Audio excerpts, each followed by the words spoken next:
The Silent Letters podcast is an extension of the Slater's Playhouse advice column. Like the blog, the podcast focuses primarily on responding to letters related to love, sex, romance, and relationships. However, the podcast airs some of our coaching sessions. Though everything we say during our podcast may not be what each and every person wants to hear, just know the advice is situational and catered to a specific person. With coaching, we do not tell others what they need to do. However, we provide them with suggestions of what they can do. Our coaching sessions are not a replacement for therapy. We focus on the future and look to the past for guidance only. If you desire to have a coaching session with us, please schedule your appointment on our website. If not, feel free to submit your letters to our advice column. And welcome to the Silent Letters podcast. So the question for this episode is, why do you recommend celibacy?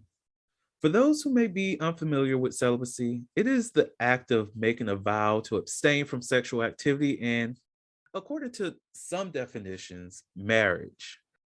However, a person may choose to be celibate within their marriage. Apparently, there's a difference between celibacy and abstinence, but that's a nuanced conversation that tends to be more nitpicky than I prefer to dive into. For the purpose of this response, let's just assume the two are similar yet not the same. Some of what I say may fall within the definition of abstinence, and other parts may align with celibacy. At the end of the day, we are discussing taking a break from sexual activity.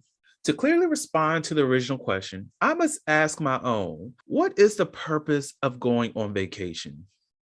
It's an odd question, but think about it. We often go on vacation to refresh. We go on vacations to find ourselves. We do it to explore new areas.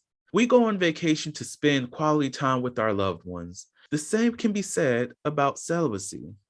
Okay. Sometimes people are so focused on their sex drive that they forget about life around them. We wake up, go to work, go home, and then look for things to do in order to pass time until the next day.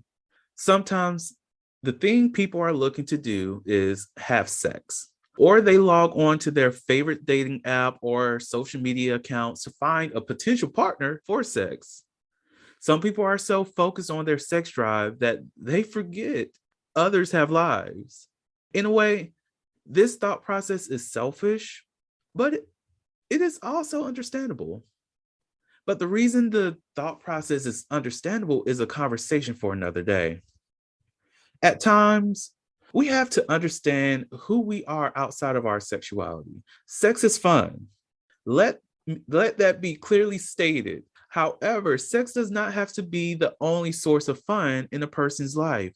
For example, have you ever been asked the question, what do you like to do for fun? And you either stumbled on the question, wanted to say mostly just sex, or went to some generic phrase like taking walks on the beach.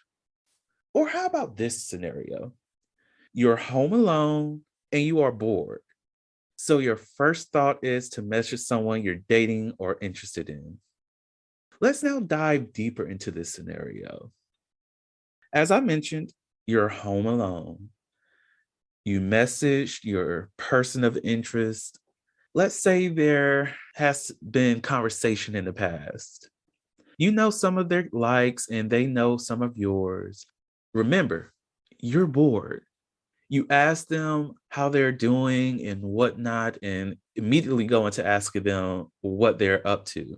They respond by informing you of what they're doing and ask you about what you were doing. Let's assume your response is, not much. I'm just home, bored. I'm going to end this scenario here. Let us go on record by saying being bored and being horny are not the same thing. With that being said, if any of these examples or scenarios resonate with you, this is why we recommend celibacy. Again, sex is fun. However, it should not be a person's only source of fun. Additionally, celibacy is great for practicing how to control your sex drive. Regardless of whether a person is hypersexual or hyposexual, having control of your sex drive can be beneficial in the long run. Another person's availability and interest in a sexual encounter is not a cure for boredom. It's a quick fix to something that may require a more complex solution. So, again, why do I recommend celibacy? Celibacy allows a person to replace sex with exploring things they enjoy. It allows a person to refresh their mind by being in control of their sex drive. It allows a person to do deeper introspection if they want. It also ensures the quality time you spend with your person of interest is more sustainable. It may even improve the quality time you spend with friends and family, but that's just a random thought.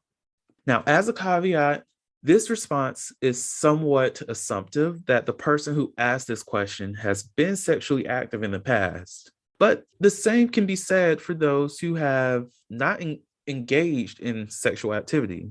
Take the time to figure out what you want and have control over your sex drive. Just because a person is abstaining from sex, this doesn't mean they're any less of a sexual being. Thank you for listening to the Silent Letters podcast. You can subscribe to the podcast through your favorite podcasting app and find us on the web at slatersplayhouse.com. That's SLAYTORS playhouse.com.